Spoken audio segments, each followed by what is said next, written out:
Welcome back. And today, if you have landed here, you're in the right place. If you want to learn about 5 herbs that can either help support us through or prevent PMS. So I hope you are going to find this useful. Let's dig in. So today we're going to talk about 2 categories of herbs. And the first category are herbs that are going to help with support for progesterone production. So progesterone is the hormone in our feminine rhythm that is going to help promote the calmness that we have. It's actually produced from the corpus luteum, that is kind of the shell of the egg. And so when that is released during ovulation, if we don't have a baby formed, it's not fertilized, then that will start to break down and produce progesterone in that process. That's going to help sustain the uterine lining if we get pregnant, but progesterone can cause that calm mood and stabilization of our mood. And so that balances out the decrease in estrogen. If we don't have enough progesterone, that decrease in estrogen can make us feel a little frazzled. So first I'm going to talk about an herb called Vitex. It's also called chaste tree berry. And this is something that I've personally used, and it helps our body promote progesterone production. It can be used in a few different ways, but for this purpose, someone might be able to take it the entire month. And during that month, it's going to help with production. First, it's going to help with encouraging ovulation, and then it's going to help with producing progesterone in the latter portion or the luteal phase of our cycle. This is one herb. Usually it's taken by a capsule. It's not by tea or anything.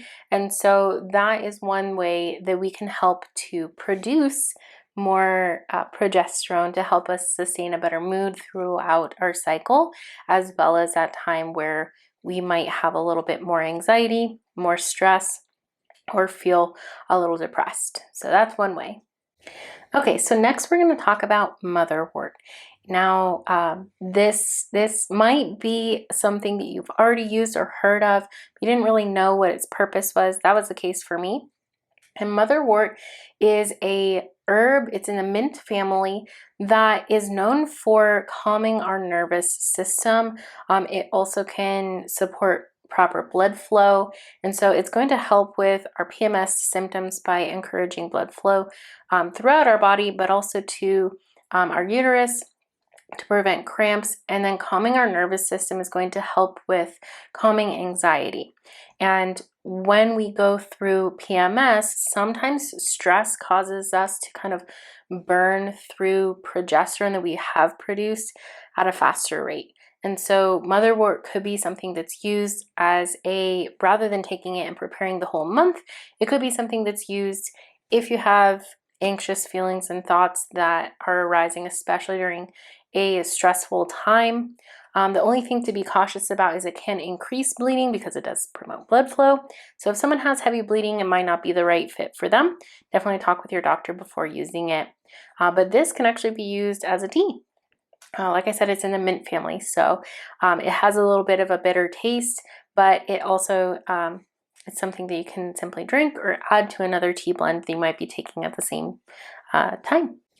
Next is we're going to talk about herbs that help support us when we have a coinciding factor of stress and our luteal phase at the end of our menstrual cycle crashing down together. And so how we can buffer this stress, as I mentioned before, stress can cause us to burn through more progesterone.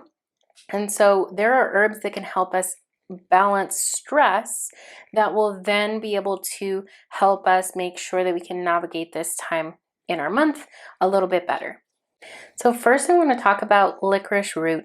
Licorice root can be taken as a tea. I've taken this as well, and I don't particularly like the taste, but if it's in a tea blend, I don't mind it because it gets balanced out by other tastes.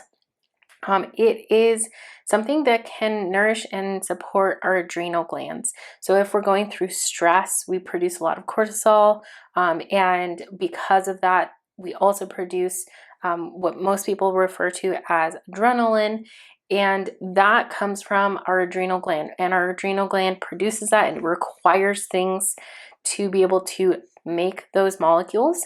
And so because of that, this is something that can help with nourishing the adrenal glands and supporting them. So licorice root is something that can be helpful for managing stress, and it can also help with testosterone production. So if you go through and you watch the luteal phase video, I'll link it in the description below for you, that actually has a little bit of information about our testosterone levels. And so because progesterone and estrogen are kind of coming to a crash at this point in our cycle, testosterone is still present, and it actually is a little bit more of a player. And so that's why we can get acne, why we can get oily skin around this time in our cycle, because of the increased testosterone presence. And so this actually can help with balancing those testosterone levels and preventing us from having as many breakouts, oily skin that's caused from testosterone. Next, I'm going to talk about ginseng. So around this time, we also can be dealing with energy issues. Ginseng is a really great herb for supporting our energy levels. It can help balance that out. It also can balance out and help to combat inflammation and stress. So this is another one of those herbs that can help with stress management that might be more important during this time. But it also has, like I said, those added benefits of supporting energy and balancing blood sugar levels. That is really important because our body's not hormonally primed for dealing with carbohydrates, with simple sugars. And so this type of herb can not only help with stress, but some things that our body is just not optimized for at this time. So this is something that it's pretty well known. There's multiple different types of ginseng, but the most popular are American and Asian ginseng, with Asian being one of the ones that's a little bit more potent. American ginseng is a little milder, and so those might be something to consider. This is usually taken as like a supplement or a tincture, and I just want to bring some awareness that because of some of its historical use, it is really difficult to cultivate or harvest. So I would just encourage you, if you're going to invest in this herb, be mindful of where it's harvested, and be mindful of how much you purchase. So if you're not going to use it, maybe this isn't the right herb for you. But if you are, definitely make the investment, but make sure that you're going to buy it in the amount that you're going to actually use. I also just wanted to note that ginseng can also help with things like low libido and depression. And so it can help with some things that during this time in our cycle might also be problems for some women. It's kind of a stimulating herb. So just keep that in mind. If those are things that you're struggling with, especially around the luteal phase, the end of our cycle, then those might be something that could be helpful. And infusing a little bit of energy, jazzy or spicy herbs. So just keep that in mind. These are a few other ways that it could help that women might not realize are coinciding with their PMS symptoms. Now, last I wanted to talk about ashwagandha. Ashwagandha is actually an adaptogenic herb. It's in the nightshade family. So side note, if someone has trouble with nightshades, might not be the right fit for you. There's plenty of other ones that I've mentioned already, but an adaptogen really is intended to bring balance. I've used ashwagandha. I really like its effects. It can help calm anxiety and stress. So not only is it going to help with balancing out cortisol levels and the effects of cortisol, but it's also going to provide a calming sensation for our nervous system. And that can be really helpful for people who, like I said, are dealing with stress and they're in their last phase of their cycle and those things are colliding. So I take this sometimes when tests are going to be around my menstrual cycle. I take this if I have a really large project or a work conference that I'm going to have to go to and I'm already not feeling that great. My energy is low, and this really helps to balance that stressful feeling out and helps me be able to calm down, especially at night, so that I can get good rest. One of the other notes about ashwagandha is it really can help balance what's called our HPA axis. That's our hypothalamus, our pituitary, and our adrenal glands. Those three glands kind of work in a triangle, and they work well most of the time.